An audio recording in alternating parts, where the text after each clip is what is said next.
7 de la mañana con 1 minuto. Voy a dar la bienvenida al doctor Julio Bombacano. Él es médico especialista en psiquiatría y salud pública para hablarnos PhD en neurociencia y salud mental, para que compartamos este espacio de entrevista y cómo podemos manejar el tema de la salud mental. Doctor, siempre es un gusto y un placer poderlo recibir en este espacio de RTP Informa, poder conversar con usted, de verdad que nos alivia un montón.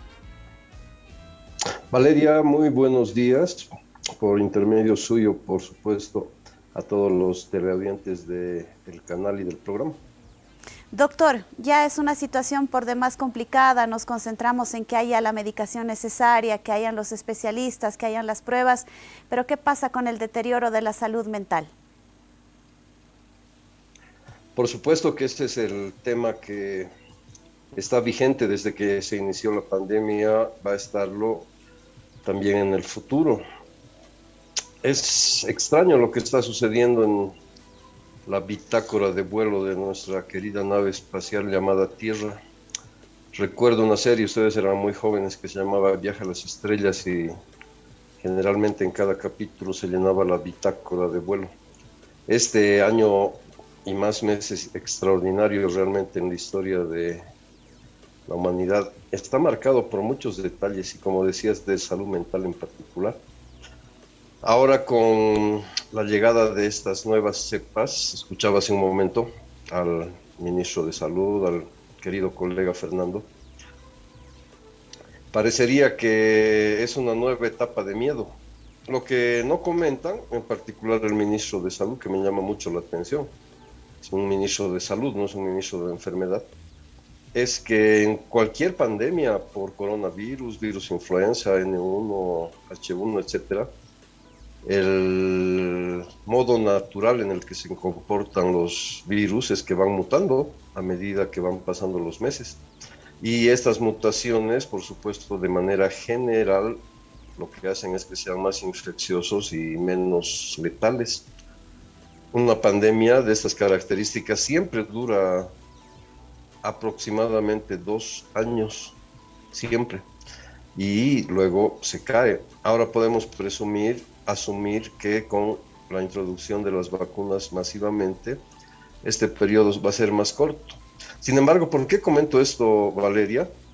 Porque la información que sale es de terror, es de miedo, es de ansiedad. No se hablan las cosas como son. Por ejemplo, si vemos la tasa de mortalidad, letalidad global de esta pandemia, no difiere mucho de las anteriores pandemias. Está un poco más elevada, por supuesto, pero no difiere mucho. Supongamos que al final del periodo van a morir por coronavirus unos 3 millones de seres humanos en el planeta. Estamos hablando que en relación con 7.000 y algo más de habitantes, 7.000 millones de habitantes, es realmente 0 algo por ciento, es bajísima. Lo mismo está pasando en el Brasil. Lo que pasa es que no se dice que los 300.000 muertos tienes que compararlos con los 230, 20 millones de habitantes que hay. Si haces la misma tasa para Bolivia, para cualquier país, te va a dar la real magnitud del problema, que es muy baja. Pero insisto, como se trata también de generar ansiedad, miedo, temor en la población de todo el mundo, y eso está dañando definitivamente la salud mental. Quería hacer esta introducción para iniciar la conversación. Doctor, yo sé que los medios de comunicación en gran medida somos responsables de esta generación de ansiedad, de miedo, pero además de ello, yo creo que cada uno desde su espacio individual genera esos miedos, genera esa ansiedad, y yo creo que no hay nada más difícil para el ser humano que la incertidumbre, no saber qué va a pasar mañana, si es que tú sales, te contagias. ¿Cómo manejar este tema? ¿Quiénes son los más afectados en esta pandemia? Si el número de consultas, por ejemplo, a psiquiatría han aumentado o no. ¿Qué pasa con los jóvenes? ¿Qué pasa con los ancianos, que son los sectores más vulnerables en este momento? Definitivamente, querida Valeria, los medios de comunicación no son los responsables de esto. Son simplemente medios de comunicación. Cuando se trata de crisis sanitarias, existe una autoridad sanitaria que es la emisora de la información, o debería serlo, por lo menos la responsable de la emisión de la información. Los medios transmiten simplemente lo que se va emitiendo. El volumen global en todo el planeta Tierra de incremento de consultas en salud mental, tanto de los sectores público, privado y seguridad social en todo el planeta. A partir del mes de junio, julio del año pasado se han ido incrementando exponencialmente. En este momento se habla, si se puede hacer un promedio, de que estamos en un 1000 a un 1200% que se han incrementado las consultas en salud mental.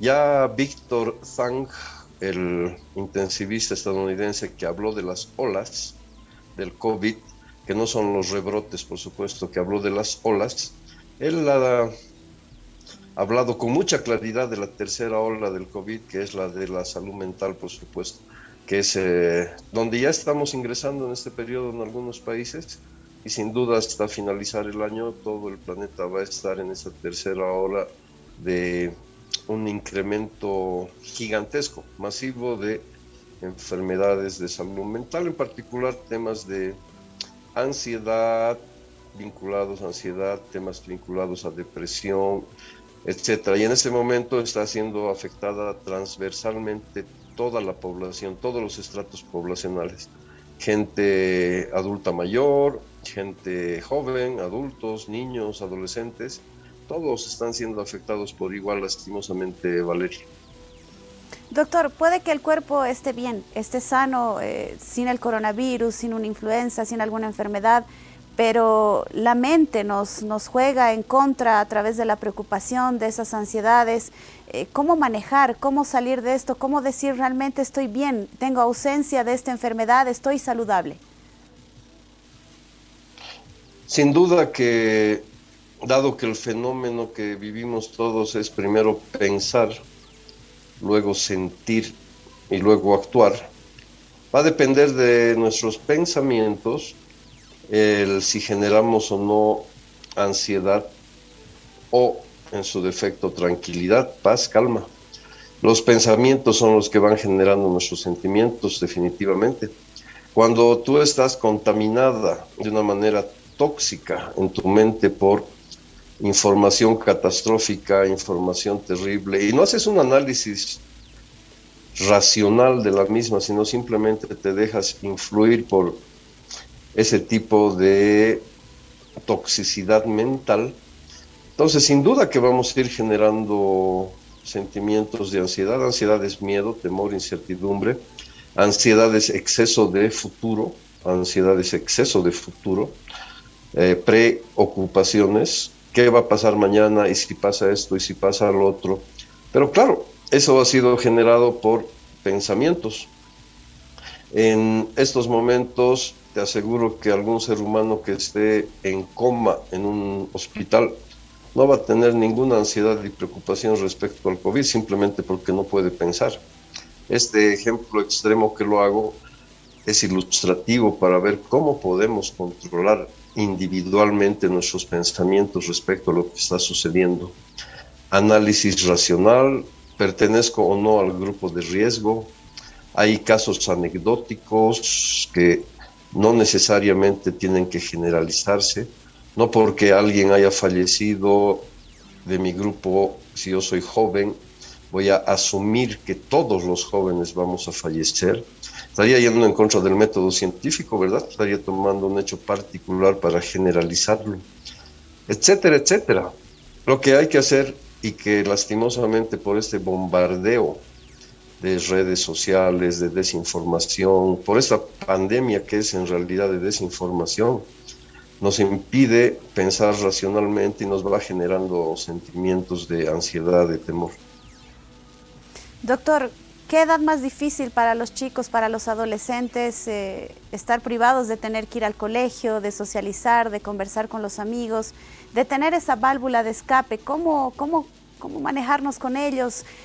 Cómo conversar a través de esas ansiedades, a través de esos miedos que tienen ellos, la misma ansiedad de no estar aprendiendo en el nivel que ellos quisieran en la etapa escolar, no alcanzar los promedios, no entender las materias, no encontrarse con los amigos.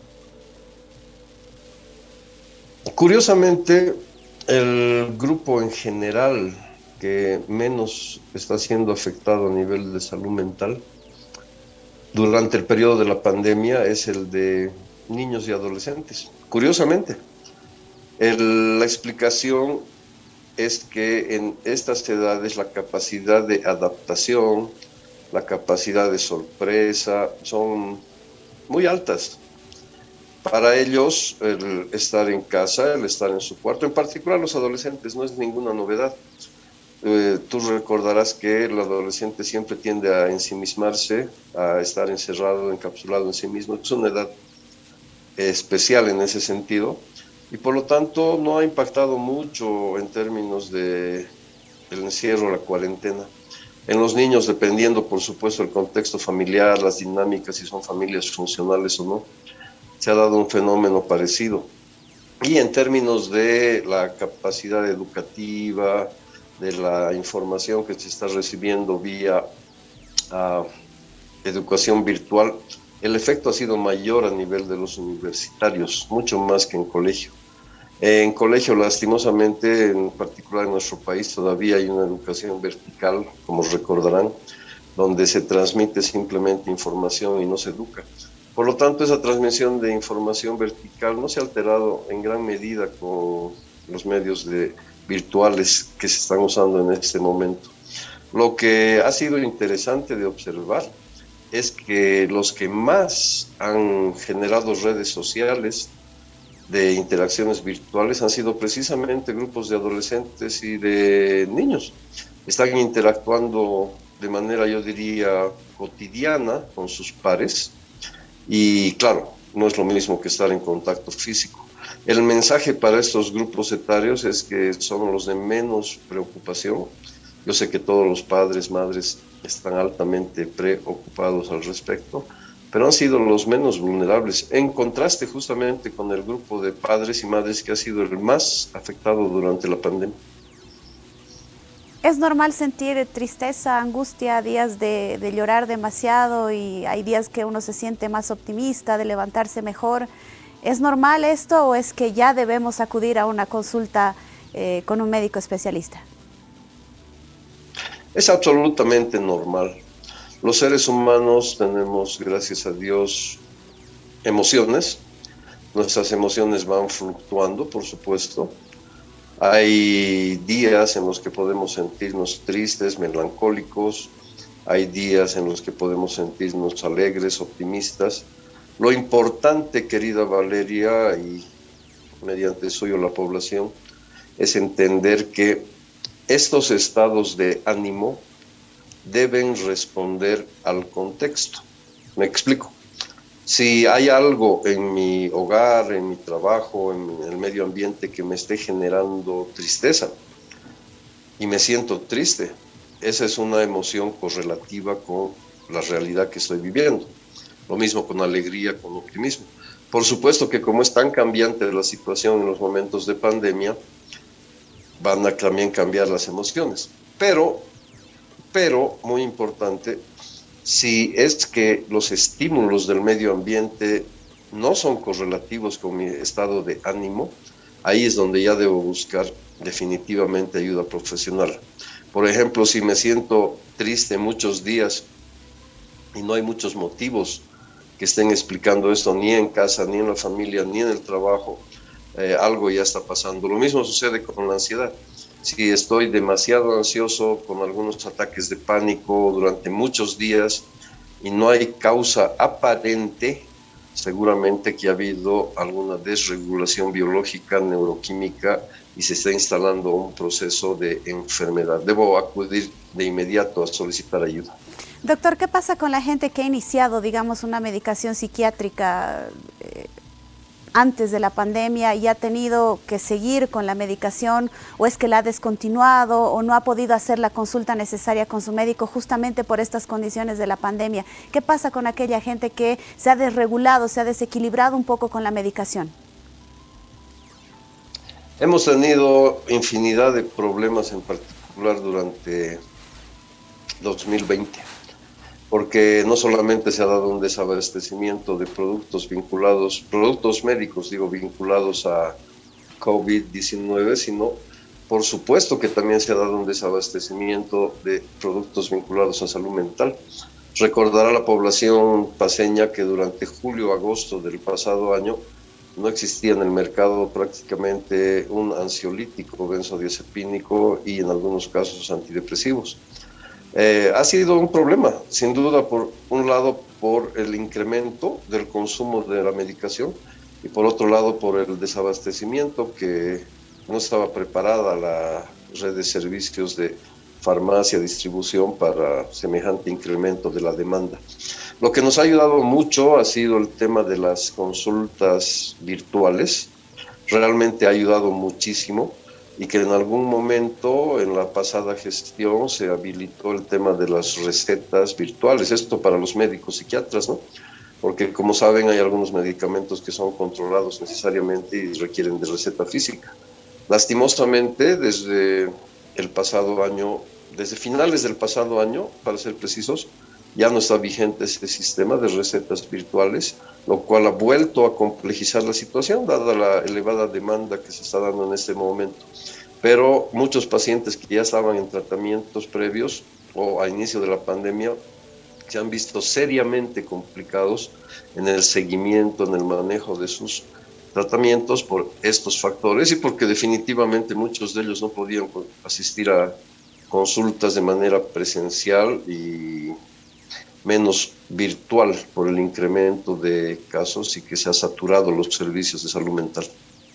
Doctor, agradecerle muchísimo, estaríamos con una charla extensa, conversando toda la mañana sobre todas las preguntas que tenemos, pero gracias por toda su ayuda, su colaboración, que de verdad es muy útil para nosotros y esperemos que así sea para toda la gente que nos está viendo y escuchando. Las gracias a ustedes, Valeria, como siempre es un placer, un honor acompañarlos a sus órdenes y aprovechar para transmitir un abrazo de esperanza a toda la población que nos ve. Muchísimas gracias.